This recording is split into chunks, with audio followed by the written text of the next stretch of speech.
Wanita mengendarai motor sendirian menyusuri jalan. Menggunakan motor metik, wanita yang mengenakan helm merah itu nampak perlahan mengendarai sepeda motornya.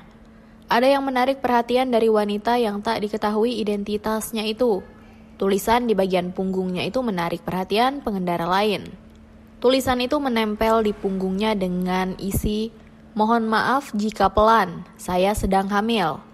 Tulisan itu seolah menunjukkan jika dirinya tengah hamil sehingga ia berharap pengendara yang ada di belakangnya untuk bersabar karena ia berkendara dengan pelan. Video itu diunggah oleh akun TikTok @azharkamal2010. Dalam video itu pula perekam memuji perjuangan wanita tersebut untuk melindungi jabang bayinya. Perekam pun mendoakan sang ibu agar sehat bersama bayinya. Video itu pula direkam pada 23 Mei 2022.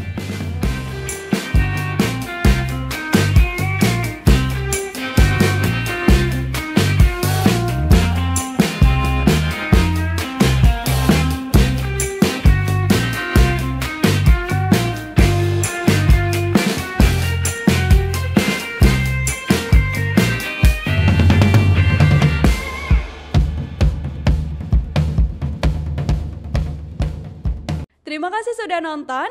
Jangan lupa like, subscribe, dan share ya.